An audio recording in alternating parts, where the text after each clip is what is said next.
2 பேதுரு 1வது அதிகாரத்திலிருந்து நாம் பார்த்து கொண்டிருக்கிறோம். பேதுரு தான் மரிக்கும் பொழுது கடைசி நேரத்தில எழுதி கொடுத்த மிக முக்கியமான வார்த்தைகள்.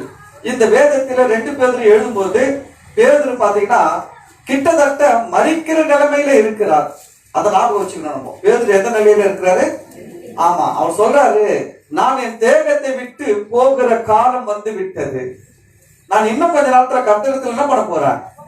போகிறேன் அப்படின்றாரு. கர்த்தரிடத்துல போவதற்கு முன்னாடி பேதுரு எழுதின நிருபம் தான் 2வது நிருபம். சரி, இந்த நிருபத்துல அவர் 1 முதல் 8 வசனங்கள்ல நமக்கு அநேக காரியங்களை ரொம்ப அழகா போதிச்சு இருக்கிறாரு. நம்ம அதுல இருந்து தான் என்ன பண்ணிட்டு இருக்கோம்னா பார்த்து கொண்டிருக்கிறோம். நான் படிக்கிறேன்.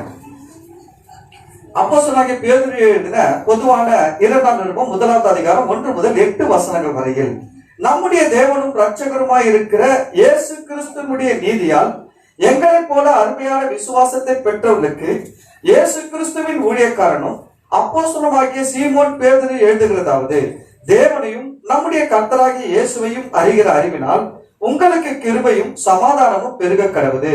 தம்முடைய மகிமையினாலும் காருண்யத்தினாலும் நம்மை அழைத்தவரை அறிகிற அறிவினாலே ஜீவனுக்கும் தேவ பக்திக்கும் வேண்டிய யாவற்றையும் அவருடைய திவ்ய வல்லமையானது நமக்கு தந்த அருள்துமன்றி இச்சையினால் உலகத்தில் உண்டான கேட்டுக்கு தப்பி திவ்ய சுபாவத்துக்கு பங்குள்ளவர்களாகும் பொருட்டு மகா மேன்மையும் அருமையுமான வாக்கு தத்தங்களும் அவைகளினாலே நமக்கு அளிக்கப்பட்டு இருக்கிறது.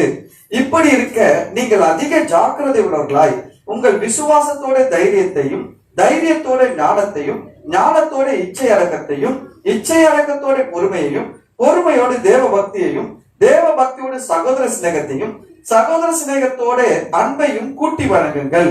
இவைகள் உங்களுக்கு உண்டாயிருந்து பெருகினால் உங்களை நம்முடைய கர்த்தராகிய இயேசு கிறிஸ்துவை அறிகிற அறிவிலே வீணரும் கனியற்றவருமாய் இருக்க ஒட்டாது.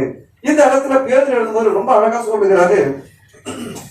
சில காரியங்களை போதிக்கிறார். என்ன சொல்றா, நீங்கள் தேவனுக்கு ஒரு பிரயோஜனம் உள்ளவர்களா இருக்க வேண்டும் என்று சொல்லுகிறார். நம்முடைய வாழ்க்கை நாம் தேவனுக்கு பிரயோஜனமா இருக்கணும். நான் சொல்ற கேளுங்க, உங்களை இந்த உலகமே சொல்லலாம் நீ யாருக்கும் பிரயோஜனம் இல்லை அப்படின்னு சொல்லலாம். ஆனா இந்த உலகத்துல நீங்கள் யாருக்கும் பிரயோஜனமா இல்லாவிட்டாலும் கவனிங்க, கர்த்தருக்காக பிரயோஜனமா இருந்து பாருங்க. இந்த உலகமே யாரெல்லாம் நீ பிரயோஜனம் இல்லைன்னு சொன்னாங்களோ அவங்கெல்லாம் வந்து உங்ககிட்ட திரும்ப சொல்லுவாங்க, நீ ரொம்ப பிரயோஜனமானவங்க.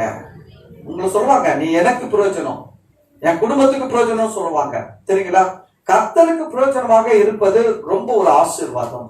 கர்த்தருக்கு எப்பவுமே நம்ம வாழ்க்கையில நம்மளுடைய எண்ணங்கள், நம்முடைய விருப்பங்கள்லாம் தேவனை பற்றி தான் அதிகமா இருக்கணும். நான் இந்த வாழ்க்கைன்றது என்னன்னா ஒரு நிழல். இந்த பூமியின் வாழ்க்கைன்றது ஒரு நிழல். நிஜம் வந்து பரலோகம் தான் நிஜம். பரலோகத்துல நாம் போய் தேவனோடு வாழ போகிற வாழ்க்கை தான் நிஜ வாழ்க்கை. அந்த வருஷங்களுக்கு முடிவு கிடையாது. அந்த இடத்துல பாத்தீங்கன்னா சமாதானம், சந்தோஷம் எல்லாம் நல்லா இருக்கும். அங்க ஒரு குறைவும் கிடையாது. பரலோக வாழ்க்கையில தேவன் நமக்கு அந்த அப்படிப்பட்ட ஒரு வாழ்வை கொடுத்து இருக்கிறார். ஆனா அதே சமயம் நம்ம இந்த பூமியிலும் வைத்து இருக்கிறார். இந்த பூமியில எதற்கு வச்சிருக்கிறார்னா அந்த பரலோகத்தின் வாழ்வை நம்ம இந்த பூமியிலேயே வாழ முடியும், அனுபவிக்க முடியும். என்னன்னா இந்த பூமியில பிசாசின் போராட்டம் உண்டு. அந்த போராட்டத்தின் மத்தியிலே நாம் வாழ வேண்டும். அதாவது இங்க ஃபைட் பண்ணி வாழணும். பரலோகத்துல ஃபைட் பண்ணவே வேணாம். ஆட்டோமேட்டிக்கா அங்க வந்து வலிக்காது, சரீரத்துல எந்த பலவீனம் வராது. ஏன்னா கர்த்தர் கொடுக்க போகிற சரீரம் பாத்தீங்கன்னா அது வானத்துக்குரிய மேனி என்று வேதம் சொல்கிறது. அந்த வானத்துக்குரிய மேனியில பாத்தீங்கன்னா வியாதி கிடையாது. அந்த வானத்துக்குரிய மேனியில ஊனம் கிடையாது. இயேசுவை ஏற்றுக்கொள்றவங்க இந்த பூமியில ஒருவேளை ஊனமா இருக்கலாம். ஆனா பரலோகத்துக்கு போயிட்டாங்கன்னா அங்க அவங்களுக்கு அது ஊனம் கிடையாது. கண்ணு தெரியாது, ஒரு கண்ணு தெரியல, இயேசு ஏத்துன்னு வணங்குறான். ஆனா பரலோகம் போயிட்டாங்கன்னா அவனுக்கு அங்க 2 கண்ணும் தெரியும். அங்க வந்து ஆண்டவர் வந்து நீ ஒரு கண்ணு தான் உனக்கு கொடுக்கும், இல்ல 2 கண்ணு இருக்குது. இப்படிப்பட்ட ஆண்டவருக்காக நாம் பிரயோஜனமாய் இருக்க வேண்டும். நம்முடைய வாழ்க்கை, நம்முடைய எல்லாமே தேவனுக்கு பிரயோஜனமாக இருக்கணும். நான் சொல்ல கேளுங்க, நீங்க யாருக்கு பிரயோஜனமா வாழணும்னு ஆசைப்படுறதை விட தேவனுக்கு பிரயோஜனமா வாழ்ந்தாலுமே நீங்க எல்லாருக்குமே பிரயோஜனமா மாறிடுவீங்க. புரியுதுங்களா? இது எப்படின்னு கேட்டீங்கன்னு, மொத்த வண்டி லெப்ட் திரும்பணும். ஒரு 4 பேரை கூப்பிட்டப்பா நீ இந்த லெப்ட் வீல குடிச்சு இழு, எப்பா 4 பேர் அந்த ரைட் வீல் இந்த லெப்ட் பக்கமா திருப்பு, பின்னாடி போய் ஒரு 4 பேர் திருப்புங்க. வீல் 4 வீல திருப்புறது எப்படி இருக்குது? அப்படியே திருப்பலாம். அது பெரிய போராட்டம். ஆனா மேல ஏறி உட்காந்து சின்ன ஸ்டேரிங் தான். எப்படின்னு திருப்பினீங்கன்னா வண்டி என்ன பண்ணிட்டோம், லெஃப்ட் திரும்பிடும். இது எப்படி இருக்குது? அப்படிதான் நம்ம வாழ்க்கை. இயேசு கிறிஸ்துவுக்காக நாம் பிரயோஜனமா இருந்தோம்னா, நம்முடைய வாழ்க்கை தேவனுக்கு பிரயோஜனமா இருந்தா, நம்மளை சுத்தி இருக்கிற எல்லாருக்குமே பிரயோஜனமா மாறிடும். நம்ம என்ன பண்றோம்னா, வீல் திருப்புற மாதிரி அவங்களுக்கு பிரயோஜனமா இருக்குதா, இவங்களுக்கு பிரயோஜனமா இருக்குதா, அவங்களுக்கு பிரியமா இருக்குதா, இவங்களுக்கு பிரியமா இருக்குதா, இப்படி வாழும் பொழுது என்ன ஆகும்? ரொம்ப கஷ்டமா மாறிடுது. சரி, நம்ம இதுல இருந்து நிறைய காரியங்கள் பார்த்து கொண்டிருக்கிறோம். விசேஷமாக இயேசுவை அறிகிற அறிவை குறித்து பார்த்து கொண்டிருக்கிறோம். நாம் அந்த வசனங்களை பாத்தீங்கன்னா, பிதாவையும் இயேசு கிறிஸ்துவையும் அறிகிற அறிவு உங்களுக்கு உண்டாயிருந்து அது பெருகினால் உங்கள் வாழ்க்கை பிரயோஜனமா இருக்கும், வேஸ்டா இருக்காது என்று அப்போஸ்தலனாகிய பேதுரு சொல்றாரு. நம்ம வாழ்க்கை பிரயோஜனமா இருக்கணும்னா இயேசுவை அறிகிற அறிவு வேணும். இதை பத்தி நான் ஒரு 4 வாரம் பேசிட்டு இருக்கேன். இயேசுவை அறிகிற அறிவு. இந்த வாரத்துல கூட பாத்தீங்கன்னா, இயேசு எதற்கு வந்தார் சொல்லிட்டு நம்ம தெரிந்து கொண்டால்தான் அவரை அறிந்து கொள்ள முடியும். இயேசு எதற்கு இந்த பூமியில வந்தார் அப்படின்னு நம்மளுக்கு தெரிஞ்சாதான் அவரை அறிய முடியும். புரியுதுங்களா? சரி, லூக்கா 19வது அதிகாரம் 10வது வசனத்துல இயேசுவே சொல்றாரு, நான் எதுக்கு வந்தேன்னு சொல்லிட்டு போன வாரம் சொன்னாரு. கெட்டு போனதை அழிக்க வரல, ரட்சிக்கிறதுக்கு வந்தேன்னு சொன்னாரு. இந்த வாரம் என்ன சொல்றாரு பாருங்க. ஆண்டவராகிய இயேசு கிறிஸ்து சொல்றாரு, லூக்கா 10வது அதிகாரம் 19வது அதிகாரம் 10வது வசனம், இறந்து போனதை தேடவும் ரட்சிக்கவுமே மனுஷகுமாரன் வந்திருக்கிறார் என்றார். இயேசு சொல்றாரு, இயேசு நீங்கள நானும் நினைக்கிற மாதிரி ஒரு மனிதன் கிடையாது. மனிதனாக 33.5 வருஷங்கள் இருந்தார். எத்தனை வருஷங்கள் இருந்தாரு? அவர் இந்த பூமியில 33.5 வருடங்கள் மனிதனாக இருந்தார். ஆனா அதற்கு முன்பு அவர் தெய்வமாக இருந்தார். அந்த 33 வருஷங்களுக்கு பின்பு இன்றைய வரைக்கும் தெய்வமாகவே இருக்கிறார். ஹலோ, நிறைய பேர் என்ன நினைக்கிறாங்கன்னா, அது முன்னாடி இயேசு இல்லைன்னு நினைக்கிறாங்க. இயேசு 33 வருஷத்துக்கு பிறகு அப்புறம் தான் தெய்வமானார். இல்ல, நல்லா புரிஞ்சுக்கங்க, இயேசுவை புரிந்து கொள்ளுங்கள். இயேசு பூமியில மனுஷனா வந்த 33.5 வருடங்கள், 33.5 இயர்ஸ் மனுஷனாக இருந்தார். அதற்கு முன்னாடி அவர் தெய்வமாக இருந்தார். அவர் மூலம் தான் எல்லாமே சிருஷ்டிக்கப்பட்டது, நான் காட்டினேன். அதற்கு பிற்பாடு இன்றைக்கு அவர் தெய்வம். அவர் தான் இந்த உலகத்தை என்ன பண்ண போறார்னா, நியாயம் தீர்க்க போகிறார். இந்த உலகத்துல மனுஷன் செய்த நன்மை தீமைக்கு பதிலளிக்க போகிறவர் யாரு மனுஷனுக்கு கேட்டீங்கன்னா, ஆண்டவராகிய இயேசு கிறிஸ்து தான். அதனால இயேசுவை குறித்து கொள்ளுங்க. இந்த 33.5 வருஷம் அவர் மனிதனாக வரும்பொழுது அவர் பேசின வார்த்தைகளிலே ஒரு முக்கியமான வார்த்தை என்ன சொல்றாருன்னா, நான் எதற்காக வந்திருக்கிறேன்? நான் கடவுள், இந்த உலகத்துல மனிதனாக வந்திருக்கிறேன். எதற்கு வந்திருக்கிறேன்னா, இழந்து போனதை தேடவும் ரட்சிக்கவுமே வந்திருக்கிறேன்னு சொல்லிட்டு அந்த வசனத்துல அதான் சொல்றாரு. மனுஷகுமாரன் வந்திருக்கிறார். மனுஷகுமாரன் மனுஷனாக வந்திருக்கிறதை சொல்றாரு. முதல்ல பார்க்கும்போது ஒரு ஆச்சரியமான விஷயம், கர்த்தர் இழந்தார்ன்றது ஒரு ஆச்சரியமான விஷயம். நம்ம இழந்துட்டோம்னு சொல்றதுல ஒரு அர்த்தம் இருக்குது. கர்த்தர் இழந்தாரா? நான் படிக்கும்போது அந்த வசனத்தை படிக்கும்போது ஆச்சரியப்பட்டேன். கர்த்தர் இழந்தார் போது ரொம்ப பெரிய விஷயம். கர்த்தர் என்னத்தை இழந்தாரு? நம்ம இழந்துடலாம். நம்ம இழக்கிறதுக்கு 1000 இருக்குது, பணம் இருக்குது, பொருள் இருக்குது, என்னென்னமோ இருக்குது. ஒருத்தருக்கு விபத்து ஏற்பட்டா காலை இழந்துறாங்க, கையை இழந்துடுறாங்க, ஏதோ ஒரு வியாதி வருது, கண் பார்வை போயிடுது, என்னென்னமோ மக்கள் எதையும் இழக்கிறாங்க.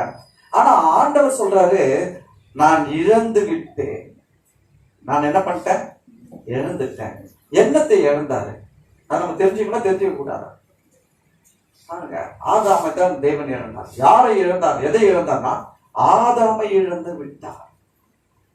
இந்த உலகத்தை பார்க்கும்போது பாருங்க, இந்த வானம், பூமி, சூரியன், சந்திரன், நட்சத்திரங்கள், இன்னும் அநேக கோள்கள், பூமி மாதிரி அநேக கோள்கள், கிரகங்கள் இருக்கிறது.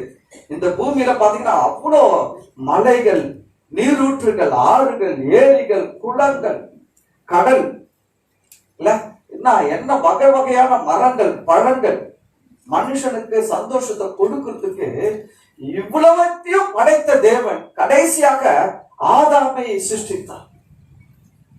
ஆதாமை சிருஷ்டித்து ஆதாம் கிட்ட சொல்றாரு, எல்லாம் உனக்கு தான்ப்பா, எல்லாம் உனக்குத்தான், எல்லாம் உனக்குத்தான். நீ ஆண்டு கொள். இது என்ன பண்ணு? ஆண்டுகொள். ஆண்டுகொள்னா உனக்கு கீழே வச்சுக்கோ எல்லாத்தையும். ஆண்டு கொள்றது என்ன அர்த்தம்? உனக்கு கீழே வச்சுக்கோ.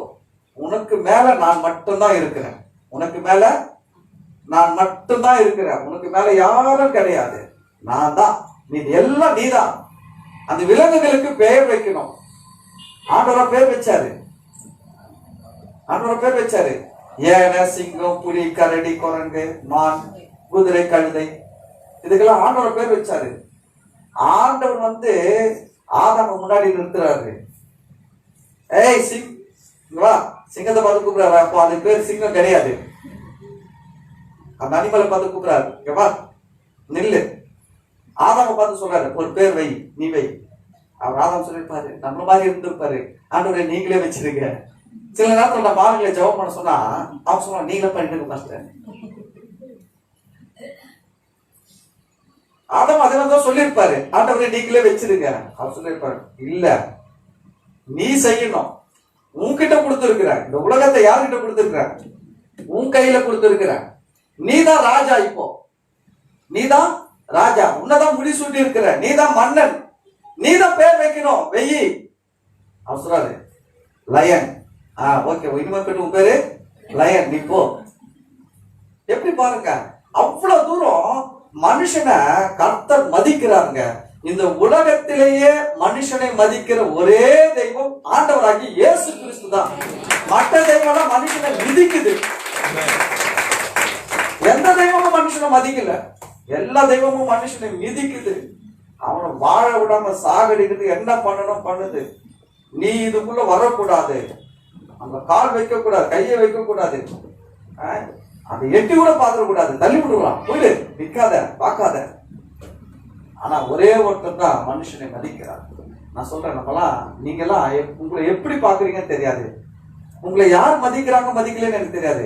கர்த்தர் உங்களை மதிக்கிறாருங்க, கர்த்தர் உங்களை நேசிக்கிறார். இந்த உலகம் உங்களை எப்படி வேணாலும் பார்க்கலாம், எப்படி வேணாலும் உங்களுக்கு மதிப்பு போடலாம். ஆனா கர்த்தர் உங்களை நேசிக்கிறார், கர்த்தர் உங்களை மதிக்கிறார். பக்கத்துல உங்களை பார்த்து சொல்லுங்க, கர்த்தர் உங்களை மதிக்கிறாங்க, அதனால நானும் உங்களை மதிக்கிறேன்.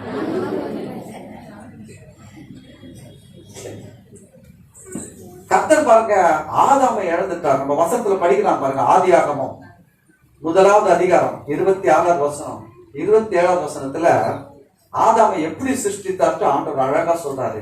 ஆதியாகமம் 1வது அதிகாரம் 26வது வசனம் 27வது வசனத்துல ஆண்டவர் எப்படி சொல்றாரு பாருங்க. அந்த இடத்துல படிக்கிற பாருங்க. பின்பு தேவன் நமது சாயலாகவும் நமது ரூபத்தின்படியையும் மனுஷனை உண்டாக்குவோமாக. மனுஷன் எப்படி உண்டாக்குறாரு பாத்தீங்களா? யாருடைய சாயல்ல? தேவனுடைய சாயல்ல. யாருடைய ரூபம்? தேவனுடைய ரூபம். அவருடைய சாயல், அவருடைய ரூபத்தின்படி மனுஷனை உண்டாக்கி இருக்கிறார். ஹலோ, மனுஷனை ஆதாம் உண்டாக்கும் போது அவர் எப்படி உண்டாக்குனார்னா, அவருடைய சாயல்னா அவர் எப்படி சுயமா சிந்திச்சு செயல்படுவார். கர்த்தர் எப்பவுமே கர்த்தருக்கு யாரும் கற்றுக் கொடுக்க வேண்டியதே கிடையாது. இல்ல கர்த்தர் யாரும் சொல்றதை கேட்டுனே செஞ்சுட்டு இருக்க மாட்டாரு. கர்த்தர் சுயமாய் சிந்திச்சு சுயமாய் செயல்படுகிறவர். மனுஷன் அப்படிதான் உண்டாக்கி வச்சிருக்கிறார். அதுதான் அவருடைய சாயல். அப்படின்னா கர்த்தர் அதிகாரம் உள்ளவரா இருக்கிறார், மனுஷனை அதிகாரம் உள்ளவரா உருவாக்கி வச்சாரு. கர்த்தர் சொந்தமாய் யோசிச்சு சொந்தமா செய்யக்கூடியவரா இருக்கிறார். மனுஷனே அப்படிதான் சொந்தமா யோசிச்சு சொந்தமா செய்யறவரா வச்சிருக்கிறாரு. நிறைய பேருக்கு ஒரு கேள்வி, கர்த்தர் அந்த மரத்தை ஏன் வச்சாரு? கர்த்தர் ஏன் வச்சாருன்னா, மனுஷனை அவரை போல உண்டாக்கி இருக்கிறார். அவர் எப்படி சொந்தமா யோசிச்சு சொந்தமா எல்லாவற்றையும் செய்ய அவருக்கு முழு அதிகாரம் இருக்கிறதோ, உரிமை இருக்கிறதோ, அதே போலதான் மனுஷனை உண்டாக்கி வச்சதுனால அவர் அந்த மரத்தையும் வச்சு, நீ உன் சுய முயற்சியில சுய பலத்தோடு வாழ்கிற நீ, என்ன போல இருக்கிற நீ, என்னை நேசிக்கிறதுக்கு அடையாளமா அந்த கனியை புசிக்காத, அவ்வளவுதான் சொன்னாரு. புரிஞ்சுங்களா? யோசிச்சு பாருங்க, எவ்வளவு மரம் இருந்துச்சு. ரெண்டே ரெண்டு மரம் தான் இருந்துச்சு தோட்டத்துல 2 மரமா இருந்துச்சு.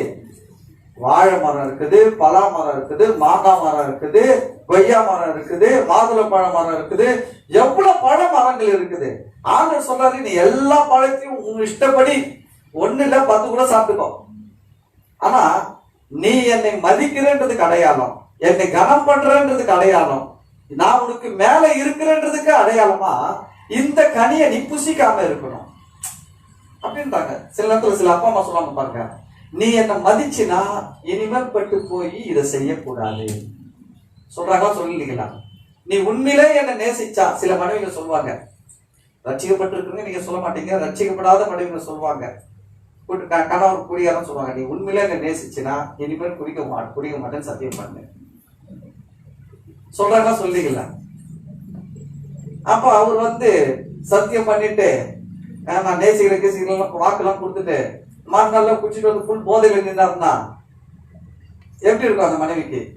என்ன சொல்லுவாங்க, அடுத்த நாள் 3வது நாள் போதை தெரிஞ்சு நான் அவனை நேசிக்கிறேமாண்ணா, இந்த கதைலாம் யாக்கிட கூடாது சொல்றாங்களா சொல்லுவீங்களா? சொல்றாங்க, இந்த கதைலாம் என்கிட்ட விடாத, எனக்கு தெரியும் நீ என்ன எவ்வளவு நேசிக்கிறது தெரிஞ்சு போச்சு, நேத்தே பார்த்துட்டேன், இன்னைக்கு நீ சொல்ல வேணாம். கர்த்தர் அப்படிதான் வச்சார் மனுஷனுக்கு, நீ என்ன நேசிக்கிறனா இந்த கனியை புசிக்காதப்பா, உனக்கு 1000 மரம் கொடுத்துருக்கிறப்பா, எல்லா கனியும் சாப்பிடுப்பா, எல்லா பழத்தையும் நீ ஒரு பழம் இல்லப்பா 10 பழம் கூட சாப்பிடுப்பா, ஜூஸ் போட்டு கூட குடிப்பா, எனக்கு எந்த பிரச்சனையும் இல்லை, நீ என்ன நேசிக்கிறன்றதுக்கு அடையாளமா நான் இதை வச்சிருக்கிறேன், இதை மட்டும் தொடாத. பாத்தீங்களா, மனுஷனை எப்படி சிருஷ்டித்தார்னா அவருடைய சாயலாக அவருடைய ரூபத்தின்படி தேவன் சிருஷ்டித்து வச்சிருக்கிறாரு. அல்லேலூயா.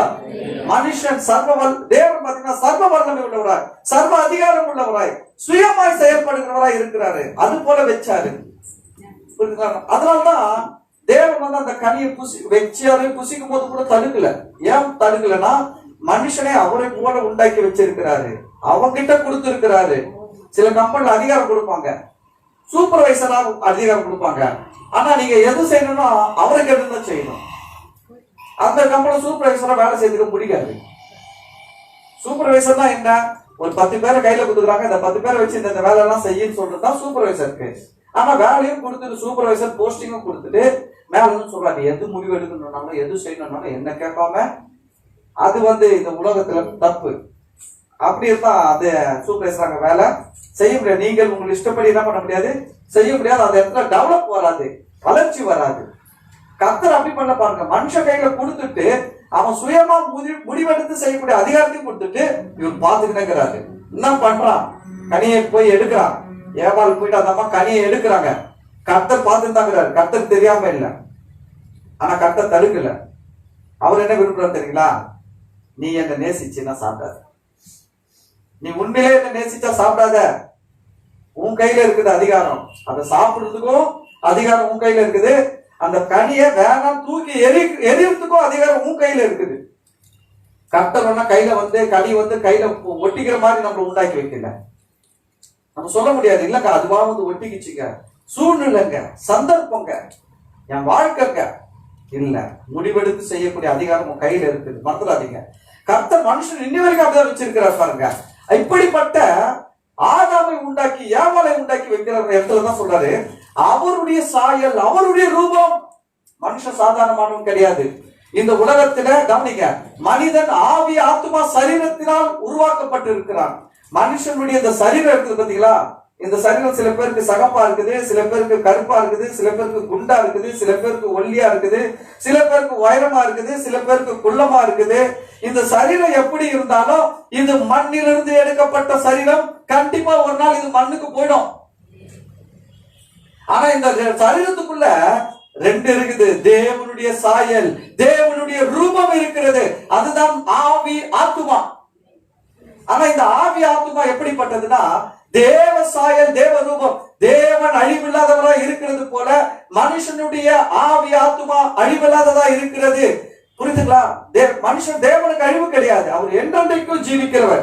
அதே போலதான் மனுஷனுடைய சரீரம் அழியலாம், ஆனா உள்ள இருக்கிற ஆவி ஆத்துமா அழியாது. இதுதான். ஆனா உலகத்துல பெரிய டைனோசர் திமிங்கலம் மனுஷனை விட 50 மடங்கு பெருசு திமிங்கலம். எத்தனை மடங்கு? 50 மடங்கு பெருசு திமிங்கலம். ஆனா திமிங்கலத்தை கர்த்தர் இழந்து விட்டேன் என்று வருத்தப்படவில்லை. திமிங்கலத்து கூட வச்சு பாருங்க, உங்களை என்ன வச்சு பாருங்க, எப்படி இருப்போம்? ஒரு மூலையில வால்ல ஒரு பகுதி தான் இருக்கும். திமிங்கலம் வால்ல ஒன் ஆஃப் த பார்ட் தான் நம்ம, அவ்வளவு பெருசா இருக்கும் திமிங்கலம். ஆனா கர்த்தர் ஒரு திமிகளை தன்னை விட்டு போயிடுச்சுன்னு வருத்தப்படல. சாதாரண மனுஷன் போயிட்டான், என்னை விட்டு போயிட்டான், ஏந்துட்டேன்றாரு மனுஷன். நான் என்ன பண்ணிட்டேன், ஏந்து விட்டேன் அப்படின்றாரு. எவ்வளவு வேதனை பாருங்க கர்த்தருக்கு.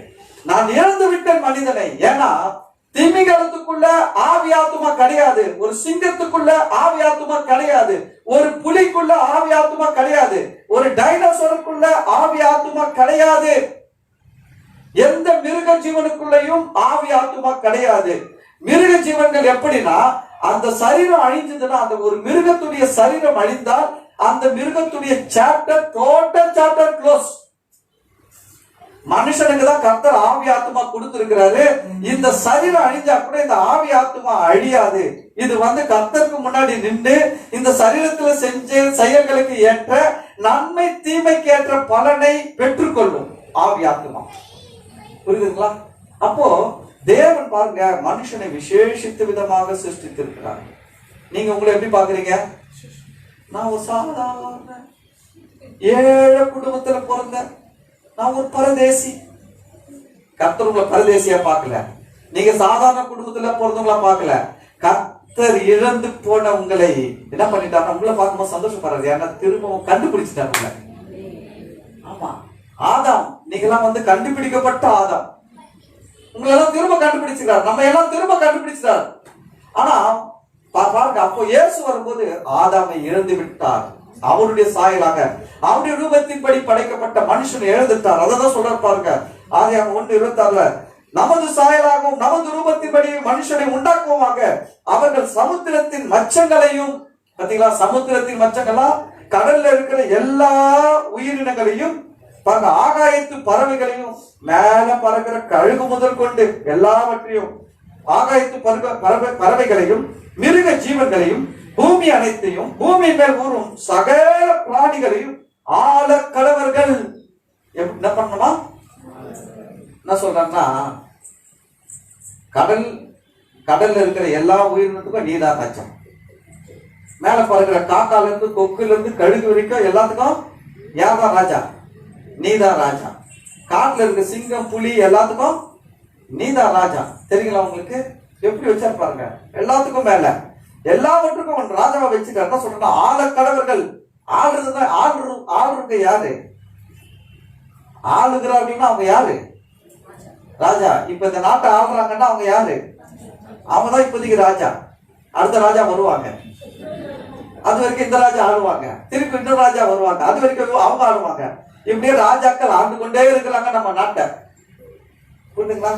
இப்ப கர்த்தர் ஆதாமை எப்படி வச்சிருந்தாரு? ராஜாவா வச்சிருந்தாரு. ஆள கடவர்கள் சொல்லிட்டு பாருங்க 27வது வசனம், தேவன் தம்முடைய சாயலாக பாருங்க மனுஷனை சிருஷ்டித்தார், அவனை தேவ சாயலாகவே சிருஷ்டித்தார். எப்படி சிருஷ்டித்தாரு? No different. தேவ சாயலாகவே சிருஷ்டித்தார். அந்த சாயல் என்னன்னா அப்படியே உண்டாக்கி இருக்கிறாரு. அப்ப அவர் கடவுள்னா நீங்க யாரு? ஹலோ, நீங்க யாருங்க? நான் ஒரு புழு. வசனம் அப்படி சொல்லிய, அவர் தேவ சாயலாக இருந்தார், மனுஷனை ஒரு புழுவின் சாயலாக சிருஷ்டித்தார், இல்ல ஒரு பூச்சியின் சாயலாக சிருஷ்டித்தார். அப்படியே போட்டுக்குது, தேவ சாயலாக. பாருங்க அந்த வசனம் பாருங்க, 27 படிங்க, எல்லாம் பைபிள்ல பாருங்க, கிடைக்குமா? தேவன் பாருங்க தம்முடைய சாயலாக மனுஷனை சிருஷ்டித்தார், அவனை தேவ சாயலாகவே. ஹலோ, அந்த வேன்றது என்னன்னா அந்த வழி. இங்கிலீஷ்ல வேணா வழி, தமிழ்ல வே சாதாரணமா சரியா வரல, நான் இங்கிலீஷ் வே எடுத்துக்கிறேன். அதே வழியில சிருஷ்டித்தாராம். தேவன் எப்படி இருக்காரோ அதே வழி, அந்த வேலை தான் சிருஷ்டித்தார். நீங்களாம் ஒரு மனுஷனை எடுத்துக்கோங்க, அவன் இந்த உலகத்துல பாருங்க, இந்த கண்ணைகளுக்கெல்லாம் மனுஷனும் பாத்தீங்கன்னா பதாமா இருக்கிறாங்க. எப்படிங்கிறாங்க? ரொம்ப பதாமாக்குறாங்க. குளிக்க மாட்டேன்றான், சாப்பிட மாட்டேன்றான், வேலை செய்ய மாட்டேன்றான், அப்படியே தெருவுல விழுந்து கிடக்குறான். எப்படி இருக்கலாம்? ஆனா நம்ம பார்க்கலாம், குடிகார பையன் ஒன்றதுக்கு உதவாதுங்க, இவெல்லாம் இருக்கிறத விட செத்து போல நல்லா இருக்கும் அப்படின்னு முடிஞ்சா மெதுவா ஒரு உதவுற விட்டுட்டு போயிடுவோம், யாரும் பார்க்கலடா. இவெல்லாம் நாட்டுக்கும் வீட்டுக்கும் பாரபாரத்தை தான் செய்ய போறான். போய் வர போறான் செஞ்சுட்டு நம்ம. ஆனா கடவுள் பார்க்கும்போது எப்படி பார்க்கறான்னா, அவன் என்ன போல இருக்கிற ஒரு இன்னொரு கடவுள், என்ன மாதிரி இருக்கிற இன்னொரு கடவுள் அவன். அல்லேலூயா. இப்ப தேவன் ஆதாம அப்படிதாங்க உண்டாக்குனாரு. பிசாசு அதை தான் கெடுத்துட்டான். அதைதான் கெடுத்துட்டான் பிசாசு. பிசாசு கெடுத்துட்டான். ஆனா பாருங்க, இப்போ மனுஷன் அந்த பனியை புசிச்ச உடனே கடவுளை இழந்துட்டான். ஆனா இவன் கடவுளை இழந்தது இவனுக்கு தெரியல. அங்க என்ன நடந்தது? கனி புசிச்ச உடனே கடவுளும் மனிதனை இழந்து விட்டான். அவருடைய சாயலாக அவருடைய ரூபத்தின்படி உண்டாக்குன மனுஷனை கடவுளும் இழந்துட்டாரு. பாருங்க, விலையேறப்பட்ட தன்னை சிருஷ்டித்த, தனக்கு எல்லாமே செய்து கொடுத்த கடவுளையும் மனுஷன் இழந்து விட்டான். ஆனா கடவுள் இவனை தேடி வந்தார். ஆனா இவன் இன்னும் அவரை தேடி வரமாட்டேன்றான், ஓடிட்டு இருக்கிறான். யாரோ சொல்றாங்க, அந்த ஊர்ல இருக்கிற கோயில் போனா சரியாயிடும், ஓடுறான். இந்த ஊர்ல இருக்கிற மலைக்கு போனா சரியாயிடும், ஓடுறான். இந்த படிக்கட்டு ஏறி போய் பார்த்துட்டா சரியாயிடும், ஓடின்னு இருக்கிறான். ஆனா மனுஷன் கடவுளை தேடல. ஆனா உண்மையில மனுஷனும் கடவுளை இழந்து விட்டான். ஆனா கடவுள் மனுஷனை இழந்துட்டாரு. ஆனா அவர் மனுஷனா வந்துட்டாரு. ஆனா மனுஷன் கடவுளுடைய தன்மையை இழந்துட்டான். அந்த தன்மையை பெற்றுக்கொள்ள எங்க போனாலும் அவனுக்கு அந்த தன்மை கிடைக்காது. இந்த ஆண்டவர்கிட்ட வந்து ரட்சிக்கப்பட்டாதான் அவன் திரும்பவும் அந்த ஆதாமுக்கு கொடுக்கப்பட்ட தேவ சாய, தேவ ரூபத்தை பெற்றுக்கொள்ள முடியும். ஏன்னா அவன் இழந்துட்டான். ஆனா மனுஷன் அப்படி இல்ல, மனுஷன் அப்படி வாழல. மனுஷன் தேவனுடைய தன்மையை, சாயலை, ரூபத்தை இழந்துட்டான். ஆனா அவன் அப்படி அதை பத்தி அவனுக்கு தெரியல. ஏன்னா அவனுக்கு தெரியல. யோசிச்சு பாருங்க, 10 செயின் போட்டுக்கிறார் ஒருத்தர், ஒரு செயின் கீழே விழுந்துருச்சு, அவருக்கு தெரியல. அவர் எப்படி இருப்பாரு? ஹோட்டல் போய் சாப்பிடும் போது 9 செயின் போட்டுக்கினேன் எப்படி இருப்பாரு? தோசை எத்துனுவா, இட்லி எத்துனுவா, அந்த குருமா எத்துனுவா, கெட்டி சட்னி எத்துனுவா, எல்லாம் ஒரு கட்டு கட்டு இருப்பாரு. ஆனா ஒரு செயின் கீழே எங்கே விழுந்துருச்சு. ஆனா அவருக்கு அதெல்லாம் பண்ணல, தெரியல. அவர் அது போல எப்படி இருப்பாரு? சந்தோஷமா சாப்பிடுவாரு, சந்தோஷமா குளிப்பாரு, ஜாலியா போவாரு. ஆனா இருக்குதே ஒரே ஒரு செயின் தான் வச்சுக்கங்க. அந்த ஒரு செயின் எங்க கழண்டி விழுந்துருச்சு. அப்ப அந்த ஆள் ஹோட்டல்ல போயிட்டு கெட்டி சட்னி எடுத்துருவா, சாம்பார் எடுத்துருவா சொல்லுவாரா? என்ன பண்ணிட்டு இருப்பாரு?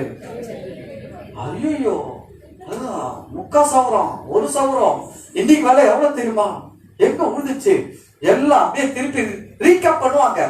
நான் எங்க போட்டேன், எப்போ போட்டேன், எத்தனை மணிக்கு போட்டேன், அதுக்கு பிறகு எங்க போனேன், கிச்சன் போனேன், அதுக்கு பிறகு எங்க போனேன், பாத்ரூம் போனேன், அதுக்கு பிறகு எங்க வந்தேன், வெளியில வந்தேன், எப்படி போட்டினேன், படிக்கட்டு எந்த பக்கமா இறங்கினேன்,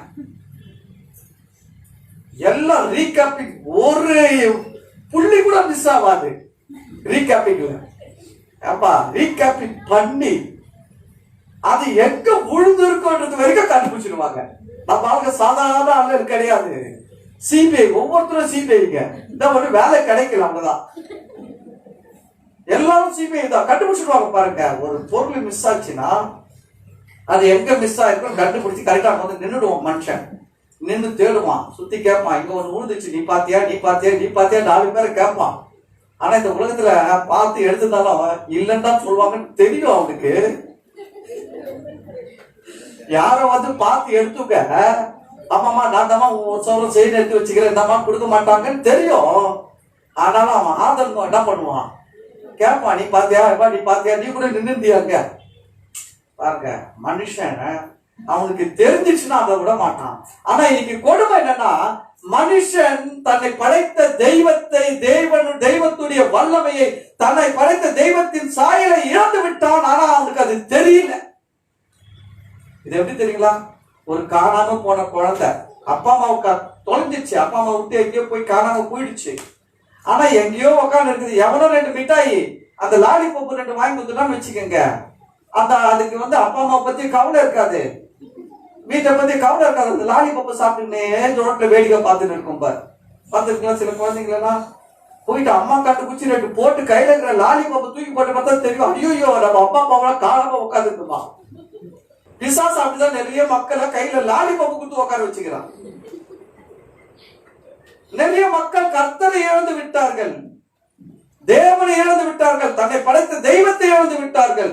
ஆனா பிசாசு கையில சின்னதா ஒரு லாலிபப்பு மாதிரி ஏதோ ஒண்ணு கொடுத்துருக்கான், இந்த போத குடி சாராயத்துல லாலிபப்பு, கஞ்சான்ற லாலிபப்பு, வேற என்னமோ ஒரு லாலிபப்பு, நீ இந்த வீடை கட்டணும் அதுதான் லாலிபப். சில பேருக்கு அவங்க கடவுள்லாம் ஒண்ணுமே தெரியாது. அந்த வீட்டை கட்டி முடிக்கிற வரைக்கும் ஒண்ணுமே தெரியாது அவங்களுக்கு. என் வாழ்க்கை லட்சியம், நான் இதை சாதிக்கணும், ஒரு லாலிபப். நிறைய லாலிபப்பை எல்லா கையிலும் கொடுத்து ஜனங்கள் எல்லாம் எங்கேயோ உட்கார வச்சுனா அதுன்னு உட்காந்து அதையே சாப்பிட்டுன்னு அப்பா அம்மா தொலைஞ்சு போனதே கவலை இல்லை, தெரியல அதுக்கு. அப்பா அம்மா எங்க அப்பா அம்மா விட்டு நம்ம தொலைஞ்சு வந்துட்டோம், நம்ம இப்படியே நம்ம வாழ்க்கை ஓட்ட முடியாது, லாலிபப்பு இருக்கிற வரைக்கும் தான். அப்புறம் லாலிபப்பு காலி ஆச்சு, திருப்பி ஓன்னு அழுவோம். இதுதான் மனுஷன் நிலைமை. தெரிய மாட்டேங்குது. இந்த உலகத்துல வாழ்ற வரைக்கும் தான் லாலிபப். கண்ணை மூடிட்டுனா ஓன்னு அழ வேண்டியதுதான், ஒண்ணுமே பண்ண முடியாது. பிசாசு அப்படிதான் மனுஷனா வச்சிருக்கிறான். அவனுக்கு ஒண்ணு கொடுத்துருக்கான். ஒவ்வொன்றுக்கு சொல்லுவாங்க என் வாழ்க்கை லட்சியம். வழி பார்க்கும்போது தெரியுது, கேட்கும்போது தெரியுது, பெரிய லாலிபப் தெரியுது. இது கண்டிப்பா இது எப்ப சாப்பிட்டு இது கத்தரை பத்தி நினைக்கிறது. சில பேர் மனுஷங்க வரமாட்டாங்க பாருங்க. ஆண்டவர்கிட்ட வாப்பா, கோயில் வாப்பா, சபை வாப்பா, இன்னைக்கு எனக்கு அங்க போய் இடம் லேண்ட் வாங்க போறேன். சபை கொடுத்து வரத விட்டுட்டு லேண்ட் வாங்க போறீங்கடா, லாலிபப்பு, ஜாக்கிரதை.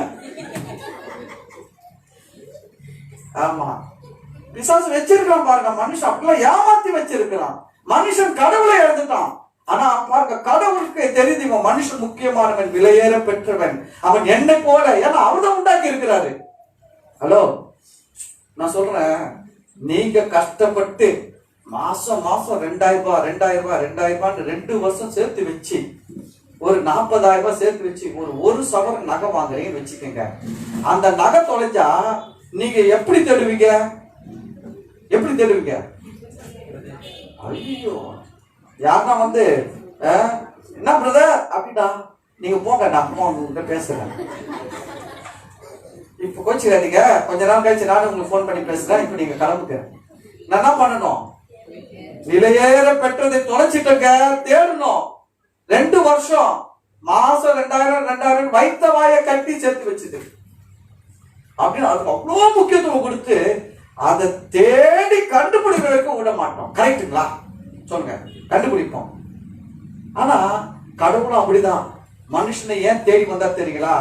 உங்களுக்குள்ள இருக்கிற ஆவி ஆத்மாவுடைய வேல்யூ, அதோடைய விலை, அதோடைய மதிப்பு மனுஷனாக்கி நமக்கு தெரியல, கடவுளுக்கு தெரிஞ்சு இருக்குது. அதனாலதான் அவர் என்ன பண்ணாருங்களா, அந்த பரலோகத்தை விட்டு மனுஷனாக இந்த பூமிக்கு இறங்கி வந்தாருங்க.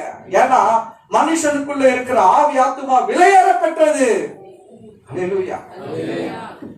எவ்வளவு கடவுள் அதான் சொல்றாரு, எழுந்து போனதை தேட எழுந்துட்டாரு, தேடி வந்தாரு. பாருங்க, கடவுள் ஆதியிலிருந்து தேடி இருக்கிறாரு. நோவா மூலமா தேடினாரு. ஃபர்ஸ்ட் ஆதாம தொலைச்சிட்டாரு, திருப்பி நோவா கிட்ட வந்து நிக்கிறாரு. நோவா வா வான்றாரு. நோவா வந்துட்டார், நல்ல மனுஷன். ஆமா. அடுத்தது ஆபிரகாம் கிட்ட வந்து நிக்கிறாரு. ஆபிரகாம் வா. ஆபிரகாம் வந்து கமான், அவரும் கமான் ஆயிட்டாரு, வந்துட்டாரு. இப்படியே வர்றாரு. ஈசாக்கு, யாக்கோபு, இப்படி எல்லாருக்கிட்டையும் வந்தார் பாருங்க. ஆதியிலிருந்து பாருங்க, எல்லாருக்கும் கடவுள் தேடி வந்தாரு. எந்த மனுஷனும் போயிட்டு நீங்க பாருங்க, நோவா போய் கடவுள்கிட்ட போயிட்டு கடவுளே கேட்கல. ஆபிரகாம பாருங்க, ஆபிரகாமை குறித்து சரித்திரம் சொல்லுது, அவர் ஒரு சிலைகளை செய்து விற்று அதுல சம்பாத்தியம் பண்ணி வாழ்ந்துட்டு இருந்த ஒரு குடும்பத்தை சேர்ந்தவர் ஆபிரகாமா. ஆபிரகாம் கதை ரொம்ப ஒரு சிறப்பா ஒரு சொல்றாங்க, நம்ம பார்க்கல. ஆனா சரித்திரத்தை ஆராய்ஞ்சவங்க அந்த பின்னணி பத்தி தெரிஞ்சவங்க கொஞ்சம் சொல்றாங்க. இப்ப இது மாதிரி கொஞ்சம் வேத வசனத்துக்கு வெளியில இருந்து சொல்றது உண்மையாவும் இருக்கலாம், உண்மை இல்லாமலும் இருக்கலாம். ஆனா வசனம் உண்மை. எப்ப நம்ம வாழ்க்கையில தெரிஞ்சுக்க வேண்டிய விஷயம், வசனம் 100% உண்மை. வசனத்துக்கு வெளியில சொல்ற உதாரணங்கள், கதைகள், சம்பவங்கள், சரித்திரங்கள் உண்மையாகவும் இருக்கலாம், உண்மை இல்லாமலும் இருக்கலாம். அதுல உண்மை பாதி இருக்கலாம், பொய் பாதி இருக்கலாம். உண்மை நிறைய இருக்கலாம், பொய் கம்மியா இருக்கலாம். சில வேளையில பொய் நிறைய இருக்கலாம், உண்மை கம்மியா இருக்கலாம். ஆனா அதுல மாற்றங்கள் வரும். வசனம் மெய், வசனத்தில் மாற்றம் கிடையாது. வசனம் 100% உண்மை. எப்பவுமே நம்ம வந்து ஒன்று தீர்மானிக்கணும்னா எதன் அடிப்படையில தீர்மானிக்கணும்னா வசனத்தின் அடிப்படையில. என்ன சொல்றாருன்னா, ஆபிரகாமை குறித்து சொல்ற போது, ஆபிரகாம் சிலைகள்லாம் செஞ்சு வச்சிருந்தாராம். அவருக்கு ஆண்டவர் தரிசனம் கொடுத்து சொல்லிட்டாரு, நான் காண்பிக்கும் தேசத்துக்கு போ, நான் உன்னை ஆசீர்வதித்து உன்னை பெரிய ஜாதியாக்க விட்டாரு. இப்ப இவரு ரட்சிக்கப்பட்டாரு. இவரு அப்பாவுக்கு கொஞ்சம் புத்தி வர வைக்கணும்னு சொல்லிட்டு இவர் என்ன பண்ணானா, நைட்டு 2 சிலையை மட்டும் எதிர்க்க நிக்க வச்சுட்டு மீதி சிலையெல்லாம் வச்சு போட்டு வந்துட்டானா.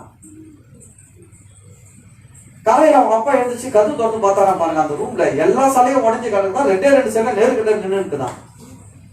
இவர் கூப்பிட்டு, ஆபிரகாம் என்ன நீ இதெல்லாம் வச்சு, அவங்க அப்பா பேர் தேராகு, ஆபிரகாம் அப்பா பேர் தேராகு, என்ன எல்லாத்தையும் உடைச்சுட்டேன்னு கேட்டாராம். ஆபிரகாம் இல்லப்பா நான் உடைக்கல, நைட்டு இந்த 2 சாமிக்கும் சண்டை, இந்த சாமி இந்த பக்கம் இருந்த எல்லா இந்த சாமியுடைய ஆளெல்லாம் கொண்டு போட்டுச்சு, இந்த சாமி பக்கத்துல இருந்த ஆளெல்லாம் கொண்டு போட்டுச்சுதானா. அவங்க அப்பா ஏத்துக்கவே இல்லையா. அது எப்பறம் நடக்கும்? இதை ஏத்துக்கிறதுக்கு புத்தி வேலை செய்து ஒழுங்கா. ஆனா இதுக்கு முன்னாடி போய் நின்று கடவுளை காப்பாத்துன்னு சொல்லும் போது புத்தி வேலை செய்யல மனுஷனுக்கு. யார் வீட்டுல எதனா காணாம போயிடுச்சுன்னா, உன் சாமி தான் திருடின்னு போயிடுச்சுன்னு சொன்னா ஒத்துப்பானா? உன் சாமிக்கு தேவைப்பட்டுச்சு அதனால அதை எடுத்து போயிடுச்சு அப்படின்னு சொன்னா சோத்துரும். என் சாமிக்கு அது தேவைப்பட்டுச்சா, சாமி எடுத்துக்கிச்சான்னு சொன்னாங்க விட்டுருவானா? போலீஸ்ல போய் கம்ப்ளைண்ட் கொடுப்பான். அதனால நான் நம்ப மாட்டேன், என் சாமி எடுக்கவே முடியாது. அது அந்த போட்டோ விட்டு என்ன பண்ணது, அதெல்லாம் கிளீனா சொல்லுவான், பேசல அதெல்லாம் அது வரவே வராது, எனக்கு தெரியும். இதான் போய் சொல்றாரு சார், நம்பாதீங்க. ஆனா அதுக்கு முன்னாடி போய் நின்றுதான் பிரச்சனையெல்லாம் சொல்லி அழுகுறான், காப்பாத்து காப்பாத்து. பிசாசு எந்த அளவுக்கு மனுஷனை ஏமாத்தி வச்சிருக்கான், அந்த அளவுக்கு ஏமாத்தி வச்சிருக்கான். ஆபிரகாம் அப்படி பண்ணாரா? ஆபிரகாமை தேடி தேடி போனார், தேவன் எல்லாரையும் தேடி வந்தார். கடைசியில என்ன பண்ணார் தெரியுங்களா? அவரே மனுஷனாக இந்த பூமிக்கு வந்துட்டாரு. 2000 வருஷத்துக்கு முன்னாடி அவரே மனிதனாக இந்த பூமிக்கு வந்து விட்டார். அல்லேலூயா. நான் சொல்ற வசனத்தை மட்டும் நோட் பண்ணிக்கங்க, படிக்காதீங்க, போடாதீங்க, நேரம் கிடையாது. மத்தேயு 15வது அதிகாரம் 24வது வசனத்துல சொல்றாரு, காணாமல் போன ஆடுகளாகி இஸ்ரவேல் வீட்டார் இடத்திற்கு வந்தேன். மத்தேயு 18வது அதிகாரம் 12வது வசனம் 13வது வசனத்துல சொல்றாரு, ஒருவனுக்கு 100 ஆடுகள் இருந்து ஒரு ஆடு காணாமல் போய் விட்டது என்றால் அவன் காணாமல் போன அந்த ஒரு ஆட்டை தேடி கண்டுபிடிக்கும் வரைக்கும் அதை தேடி போகாமல் இருப்பானா, கண்டுபிடிக்காமல் இருப்பானான்னு கேக்குறாரு. இந்த ஆடுகள்லாம் பாத்தீங்கன்னு வச்சுக்கீங்களேன், ஒரு நாய் காணாம போச்சுன்னா திரும்ப வந்துடுமா? நீங்க ஒரு நாய் இங்க இருந்து பைக்ல வச்சு தாமரத்தை எடுத்து போய் விட்டுட்டீங்கன்னா 2 நாள் 3 நாள்ல வீட்டு வந்து சேர்ந்து வந்து வாழாட்டம் நடட்டு நான் வந்துட்டேன் அப்படின்றோம். ஒரு பூனை எடுத்து போய் நீங்க விட்டீங்கன்னா 4 கிலோமீட்டர் 5 கிலோமீட்டர் தள்ளி அது எப்படியாவது ஓடி வந்து வாழாட்டம். எலி உங்க வீட்டுல டெய்லி பொந்துல ஓட்டப்பட்டு வீட்டெல்லாம் தொலை பண்ற எலியை நீங்க புடிச்சு கூண்டுல புடிச்சு குப்பை தொட்டில போட்டு விட்டா கூட அடிக்காம உயிரோட குப்பை தொட்டில போட்டு அந்த குப்பைக்கார லாரியில வச்சு தூக்கிட்டு போய் 10 கிலோமீட்டர் தள்ளி அந்த எலியை குப்பையா சேர்த்து கொட்டிட்டாலும் அது நைட்டா வந்து சேர்ந்துடும். ஆனா இதுல திரும்பி வராத ஒரே ஒரு ஜீவன் எது கேட்டா ஆடுதான். ஆடு காணாம போச்சுன்னா ஆடு மேய்க்கிறவ தான் தேடி போய் அதை கண்டுபிடிக்கணும்.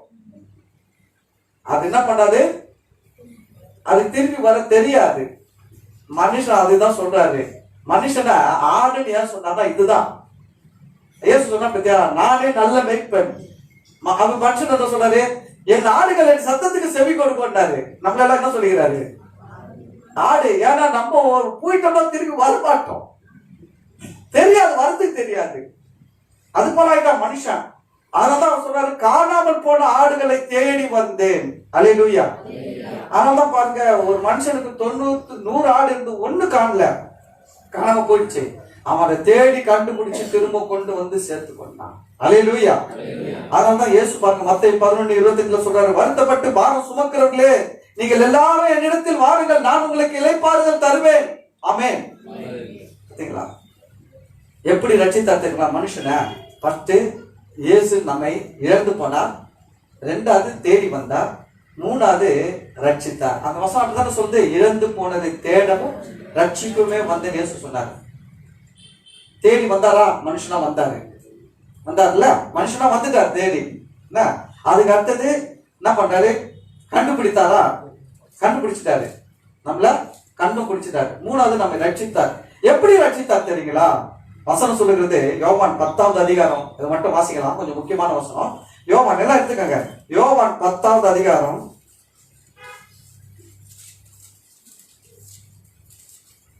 11வது வசனம், 12வது வசனம், 13வது வசனம், 3 வசனம் நான் படிக்கிறேன் பாருங்க. நானே நல்ல மேய்ப்பன் தன் ஆடுகளுக்காக ஜீவனை கொடுக்கிறான். அல்லேலூயா. அவர் எப்படி நம்மளை ரட்சித்தார், எப்படி ரட்சித்தார் தெரியுங்களா? நம்மளாம் காணாமல் போன ஆடுதான். அவரை நம்ம தேடி வந்தாரு, நம்மளை கண்டும் பிடிச்சாரு, நம்மள அவர் தொழுவத்துக்கு கொண்டு போவதுக்கு என்ன பண்ணார்னா அப்படி ஜீவனை கொடுத்தார். இப்ப திரும்பவும் நம்மள பழையபடி மாற்றத்துக்கு ஆதாமை போல மாற்றுவதற்காக பாருங்க, ஆதாமை தான் அவர் இழந்துட்டாரு. யாரை இழந்தாரு? ஆதாமை இழந்தார். ஆதாம் எப்படி வாழ்ந்தான்? ஆதாம மனுஷனை இழந்துட்டார். மனுஷன் இஷ்டப்படி வாழ்றான். அவன்கிட்ட வந்துட்டாரு. வந்துட்டு அவனை கண்டுபிடிச்சு அவனை எப்படி ரட்சிக்கிறார்னா தன் ஜீவனை கொடுத்து ரட்சிக்கிறார். அதுதான் இங்க சொல்றாரு, நானே நல்ல மேய்ப்பன். நல்ல மேய்ப்பன் தன் ஆடுகளுக்காக ஜீவனை கொடுக்கிறான். மேய்ப்பன் அல்லாதவன், அடுத்த வசனம், மேய்ப்பன் அல்லாதவன் பாருங்க, மேய்ப்பனா இராதவனும் ஆடுகள் தனக்கு சொந்தம் அல்லாதவனுமான கூலியால் ஓனாய் வருகிறதை கண்டு ஆடுகளை விட்டு ஓடி போகிறான். அப்பொழுது ஓனாய் ஆடுகளை பீறி அவைகளை சிதறடிக்கும். 13வது வசனம், கூலிக்காக வேலை செய்கிறவனாகையால் ஓடி போகிறான். ஆடுகளுக்காக அவன் கவலைப்பட மாட்டான். கவலைப்பட மாட்டான். அப்ப ஆண்டவர் பாருங்க, நம்மலாம் வந்து காணாமல் போன ஆதாம், இது தேவன் இழந்த ஆதாம். இப்ப நம்மளாம் ரட்சிக்கப்பட்டிருக்கோம் தெரியுங்களா? எப்படி நம்மளை ரட்சித்தார்? அவருடைய ஜீவனை கொடுத்து ரட்சித்தார். நீங்க யோசிச்சு பாருங்க, நீங்க அதுக்கு தகுதியானுங்களா? கடவுள் உங்களுக்காக உயிர் கொடுக்கக்கூடிய அளவுக்கு நீங்க தகுதியானுங்களா? நம்ம மனுஷ பார்வையில நம்ம சொல்றோம் நான் தகுதி இல்லை. ஆனா அவர் சொல்றாரு, என் பார்வையில நீ தகுதியானவன், என் பார்வையில எனக்கு நீ முக்கியமானவன். கடவுள் உங்களுக்கு எவ்வளவு வேல்யூ போறாருன்னா அவர் உயிரை கொடுக்கக்கூடிய அளவுக்கு வேல்யூ போறாரு. ஹல்லேலூயா.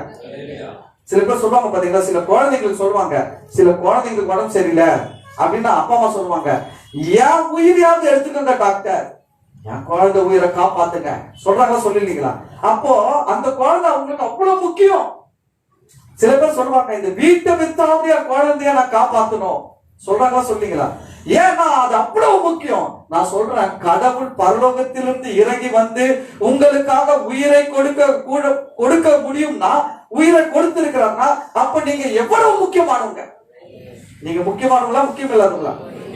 நீங்க எவ்வளவு முக்கியமானவங்கன்னு சொல்லிட்டு இந்த உலகம் உங்களுக்கு மதிப்பு போடலாம். உங்ககிட்ட இருக்கிற பணம், உங்களுடைய படிப்பு, புரியுதுங்களா, உங்களுடைய செல்வாக்க வச்சு உங்களுக்கு இந்த உலகம் மதிப்பை எப்படி வேணாலும் போடலாம். ஆனா கடவுளுடைய பார்வையில நீங்க எவ்வளவு முக்கியமானவங்கன்னா, அவர் உயிரை உங்களுக்காக கொடுக்கக்கூடிய அளவுக்கு நீங்க முக்கியமானவங்க. இந்த உலகத்திலேயே மனுஷனை இந்த அளவுக்கு நேசிச்சு மனுஷனுக்காக தன்னுடைய ஜீவனை கொடுத்து மனுஷனை வாழ வைக்கக்கூடிய ஒரே தெய்வம் ஆண்டவராகிய இயேசு கிறிஸ்து ஒருத்தர். கை தட்டுங்க நல்லா.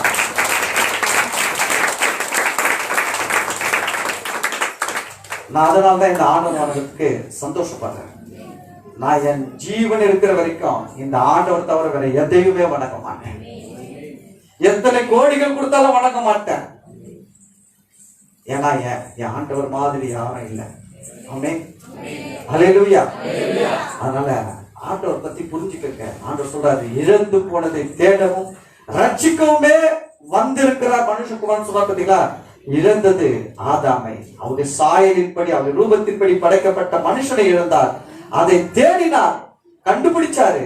அதை எப்படி திரும்ப பழைய நிலைமைக்கு கொண்டு வந்தார்? அவருடைய ஜீவனை கொடுத்து. ஆமென். இப்ப நம்மெல்லாம் யார் தெரியுங்களா? தேவன் தேடி கண்டுபிடித்த ரட்சித்த ஆடுகள் ஆதாம்.